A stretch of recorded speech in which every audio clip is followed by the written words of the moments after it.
আর doctor সাহেব তখন বলছে, মাওলানা আপনি একদিকে চিন্তা ভাবনা করে বলছেন, আর আমি আর একদিকে চিন্তা ভাবনা করে আমি নামাজে দাঁড়িয়ে দাঁড়িয়ে কাঁদছিলাম। ইমাম সাহেবকে বলছেন, মাওলানা সাহেব আপনার আব্বা আপনার পেছনে কত টাকা খরচ করেছে কিনা আমি জানি না, কিন্তু আমার পিতা আমার পিছনে লক্ষ লক্ষ টাকা খরচ করে আমাকে দেশে থেকে বিদেশের মাটিতে পড়িয়ে বড় ডাক্তার বানিয়েছে। এখন আমি কোটি কোটি টাকার মালিক।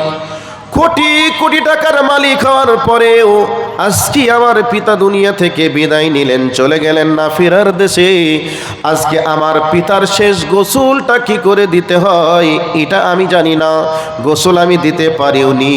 আমার আব্বার শরীরে যে শেষ পোশাকটা পরাতে কিভাবে হবে, শেষ পোশাকটা পর্যন্ত আমি আমার পিতার জন্য উপকার করতে পারলাম না। 3 নম্বর হলো, আমার আব্বা আজকে দুনিয়া থেকে বিদায় নিলেন, শেষ জানাজা পড়িয়ে আমরা বিদায় জানালাম, কিন্তু শেষ জানাজার সালাত পড়ানোর জন্য আপনি আমার গ্রামের ইমাম, আপনি হলেন বিদেশ থেকে এসেছেন, আমরা আপনাকে বেতন দিই, এই জন্য আপনি আমাদের ইমাম। তার মানে হলো আপনি আমাদের ভাড়াটিয়া ইমাম।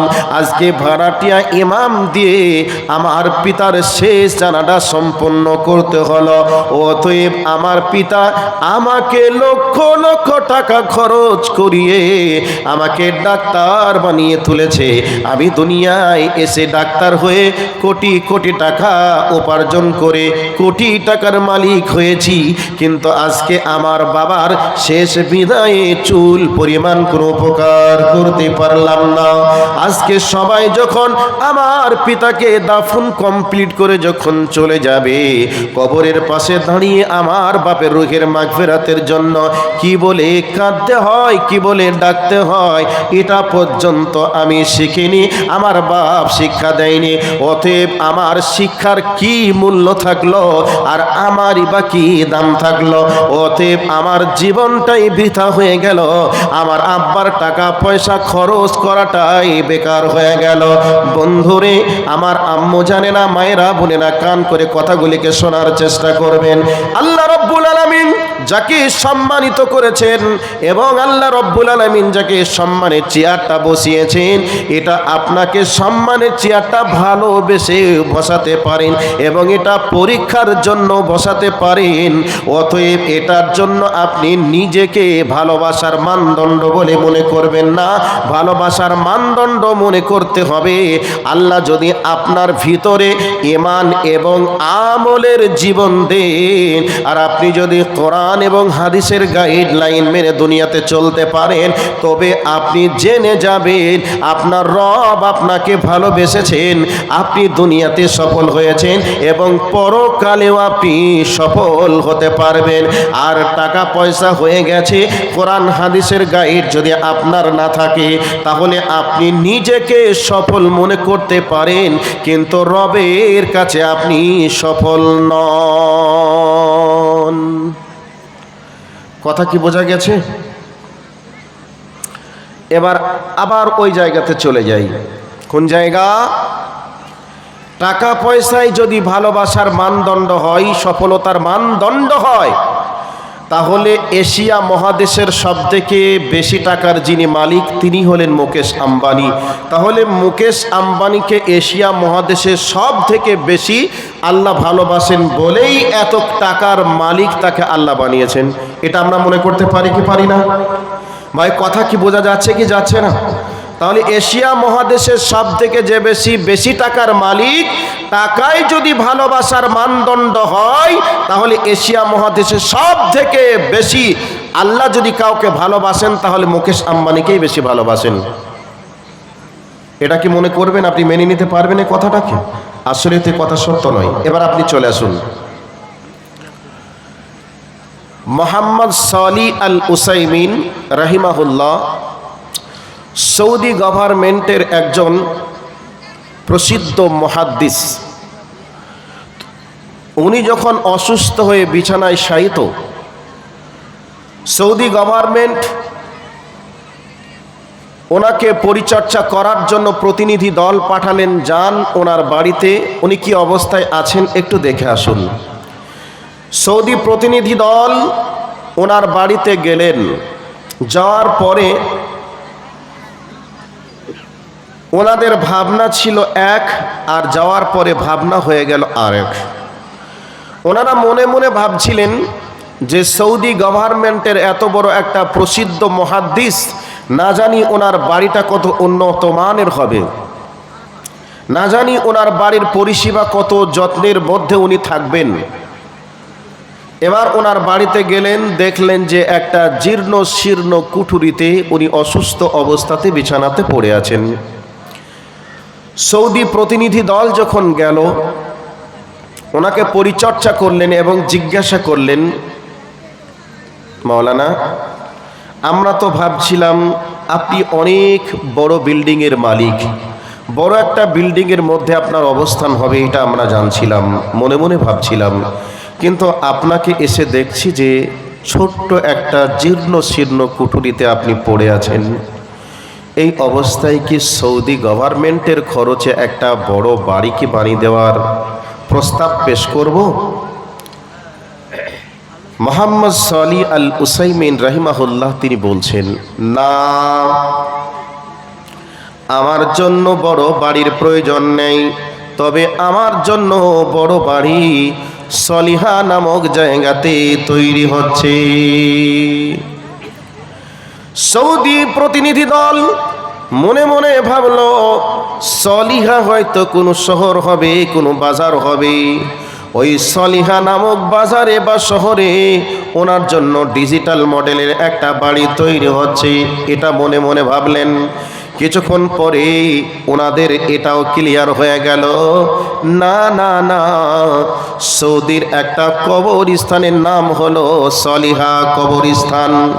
এবার মাওলানা সালি আল উসাইমিন রাহিমাহুল্লাহ তিনি বোঝাতে চেয়েছেন, আমি তো আর কিছুদিন পরে এ দুনিয়া ছেড়ে আমি চলে যাব, তো আমার আল্লাহ আমার জন্য যে জায়গায় কবরের মাটির ব্যবস্থা করেছেন, নিশ্চয়ই ওই জায়গাটা আমার রব আমার জন্য জান্নাতের বাগান বানিয়ে দিবেন, অতএব ওই জায়গাটা আমার জন্য উত্তম জায়গা হয়ে যাবে। সৌদি গভর্নমেন্টের যারা লোকজন গেল, তাদের ভাবনা ছিল যে একটা শহরের মধ্যে হয়তো বা বড় বাড়ি হচ্ছে, কিন্তু উনি যখন ক্লিয়ার করে দিলেন, তখন সৌদি গভর্নমেন্টের মানুষজন তারা বুঝে গেল সলিহা জায়গাটা কোনো শহর নয়, কোনো বাজার নয়, সলিহা জায়গাটা হচ্ছে একটা কবরস্থানের জায়গা। তাহলে দেখুন তো, এত বড় একটা মুহাদ্দিস, এত বড় একটা মুফাসসির, ওই মুহাদ্দিস এবং মুফাসসির যাই বলুন না কেন, ওনার থাকার মতো বিলাসবহুল গাড়ি ছিল না, বিলাসবহুল বাড়িও ছিল না, সামান্য জীর্ণ শীর্ণ কুঠুরির মধ্যে অবস্থান করছিলেন। এমতো অবস্থায় তিনাকে দেখে মানুষজন যখন প্রস্তাব পেশ করলেন, মানুষজনকে একই বাক্যে উত্তর দিলেন, না, আমার জন্য বিলাসবহুল গাড়ির ব্যবস্থা আমার রব আমার জন্য করে রেখে দিয়েছেন। আপনাকে এই জায়গাটাকে একটু সাইড করে দিলাম, এবার আপনাকে আর একটা জায়গাতে নিয়ে চলে যাওয়ার পরে মেন জায়গাতে এসে যাব। আপনি সূরা তাকাসুর পড়বেন, সূরা তাকাসুরের একটু সানি নজলটা পড়ে দেখার চেষ্টা করবেন। বিশ্বের শ্রেষ্ঠ মানুষ তিনি তো আর কেউ নন, তিনি হলেন বিশ্বনবী মুহাম্মদুর রাসূলুল্লাহ সাল্লাল্লাহু আলাইহি ওয়াসাল্লাম। তিনি যখন বিছানাতে ঘুমাতেন, ওই বিছানাতে ঘুমানোর জন্য কোনো লেপকাতার ব্যবস্থা ছিল না, তিনি নারকেলের পাতার বিছানার উপরে ঘুমাতেন, আর বিছানা থেকে যখনই উঠতেন তখন বিছানার দাগগুলি নবীজির পিঠের উপরে বিছানার মতো লেগে যেত। হযরতে ওমর রাদিয়াল্লাহু তাআলা আনহু একদিন আল্লাহর নবীকে বললেন, ইয়া রাসূলুল্লাহ, ইহুদি খ্রিস্টানদের বিলাসবহুল গাড়ি আছে, বাড়ি আছে, তারা ভালো খায়, ভালো পড়ে, অতএব বিশ্বের শ্রেষ্ঠ মানুষ হলেন আপনি, আপনার জন্য ভালো কি একটা বিছানার ব্যবস্থা করব না? এই অবস্থায় নবী আমার বলেছিলেন, ও উমার শুনে রেখে দাও, আমি এই দুনিয়াতে ভোগ বিলাসের জন্য আসি নাই, এই দুনিয়ায় আরাম উল্লাসের জন্য আসি নাই, বরং এ দুনিয়াতে এসেছি আখিরাতে রাস্তাটাকে ক্লিয়ার করার জন্য। তাহলে বিশ্ব নবীর মতো মানুষটার জন্য ভালো কোনো বিছানার ব্যবস্থা ছিল না। এবার যে জায়গায় নিয়ে যাব ওই জায়গার দিকে একটু আপনারা মনোযোগ দিয়ে দিন। আর যদি কারোর বাড়িতে কোরআন তাফসীর থেকে থাকে তাহলে সূরা তাকাসুরটা একবার পড়ে ভালো করে দেখার চেষ্টা করবেন।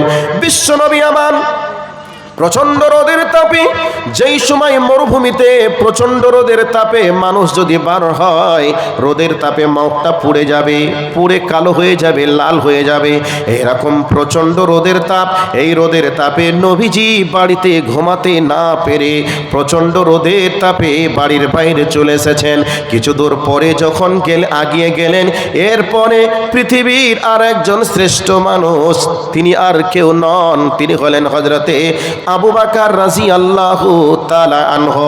আবু বকরকে জিজ্ঞাসা করছেন, আবু বকর, এত প্রচণ্ড রোদের তাপে বাড়িতে না থেকে তোমাকে কোন জিনিসে বাড়ির বাইরে নিয়ে এসেছে বলো।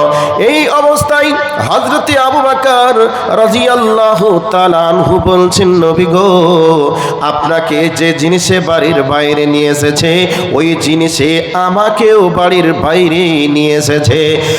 এবার দুইজনে সামনের দিকে আরেকটু আগাতে শুরু করলেন। কিছু দূর যাওয়ার পরে দেখছেন পৃথিবীর আর একটা শ্রেষ্ঠ মানুষ, 3 নম্বর ব্যক্তি, নাম তার হযরতে ওমর রাদিয়াল্লাহু তাআলা আনহু। ওমরকে দেখে জিজ্ঞাসা করলেন, ওমর, তুমি এই প্রচণ্ড রোদের তাপে বাড়ির ভিতরে না থেকে তুমি কেন বাড়ির বাইরে এসেছো বলো। এই অবস্থায় হযরত ওমর রাদিয়াল্লাহু তাআলা আনহু বলছেন, আপনাদের দুইজনকে যে জিনিসে বাড়ির বাইরে নিয়ে এসেছে আমি ওমরকেও ওই জিনিসে বাড়ির বাইরে নিয়ে এসেছি। এবার বলবেন কি, পৃথিবীর শ্রেষ্ঠ 3 জন মানুষ প্রচণ্ড রোদের তাপে বাড়িতে থাকতে পারেননি। রোদের তাপের থেকে পেটের যন্ত্রণা অনেক বেড়ে গিয়েছিল।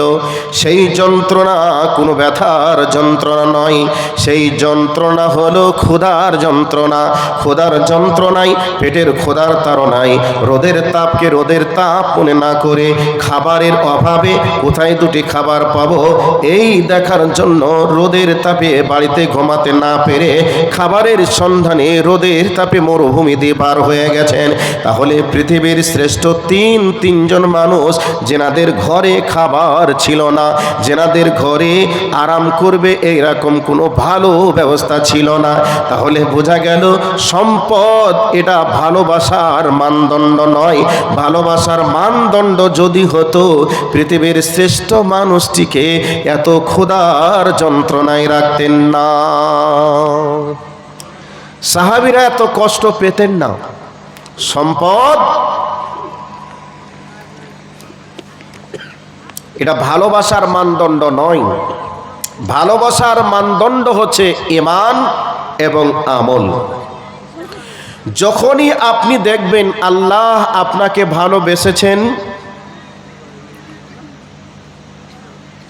যখন দেখবেন দিন শুরু হয় কোরআন দিয়ে, দিন শেষ হয় কোরআন দিয়ে, যখন আপনি দেখবেন যে আমি মসজিদে আসতে পারছি আর যেতে পারছি, এর মানে আল্লাহর দয়া, আল্লাহর ভালোবাসা আমার উপরে পড়েছে। আর যদি আল্লাহর দয়া, আল্লাহর ভালোবাসা পেয়েছেন তখনই বুঝবেন সত্যি আমার রব আমাকে ভালোবেসেছেন। সম্পদ আর সম্মান এটা ভালোবাসার মানদণ্ড নয়, এটা সফলতার মানদণ্ডও নয়। ভালোবাসা এবং সফলতার মানদণ্ড হচ্ছে ঈমান। দুনিয়াতে যদি আল্লাহর ঘর মসজিদে আসতে পারেন, যেতে পারেন, আল্লাহর কোরআন যদি আপনার দিন মানে আল্লাহর কোরআন যদি শুরু হয় দিন দিয়ে আর কোরআন অনুযায়ী যদি আপনার দিন শেষ হয়, তাহলে আপনি জেনে নেবেন নিশ্চিত আল্লাহ আপনাকে ভালোবাসেন, আর নিশ্চিত আপনি দুনিয়াতে সফল, নিশ্চিত আপনি আখিরাতেও সফল। এবার বলবেন এ মর্মে কি কোনো কোরআন আছে, এ মর্মে কি কোনো হাদিস আছে? এতক্ষণ ধরে আমি যা কিছু বললাম সব কোরআন দিয়েই বললাম, যতক্ষণ যা কিছু বলছি সব কিছু হাদিস দিয়েই বলছি। আল্লাহর নবী জনাবে মুহাম্মদুর রাসূলুল্লাহ সাল্লাল্লাহু আলাইহি ওয়াসাল্লাম বলছেন, খায়রুকুম মান তাআল্লামাল কুরআনা ওয়া আল্লামা। আল্লাহর নবী বলছেন, পৃথিবীতে তারাই তো উত্তম যারা কোরআন শিখে এবং কোরআন শিক্ষা দেয়। আজকে বর্তমান পৃথিবীতে যারা কোরআন শিখে তাদেরকে আমরা সফল মনে করি না, বরং তাদেরকে আমরা বিফল মনে করি। যারা কোরআনের শিক্ষা দেয় তাদেরকেও আমরা সফল মনে করি না, বরং তাদেরকেও আমরা বিফল মনে করি। অথচ পৃথিবীর শ্রেষ্ঠ মানুষ নবী মুহাম্মদুর রাসূলুল্লাহ সাল্লাল্লাহু আলাইহি ওয়াসাল্লাম বলছেন, পৃথিবীতে তারাই হচ্ছে সফল, তারাই হচ্ছে উত্তম যারা কোরআন শিখে এবং কোরআনের শিক্ষা দেয়।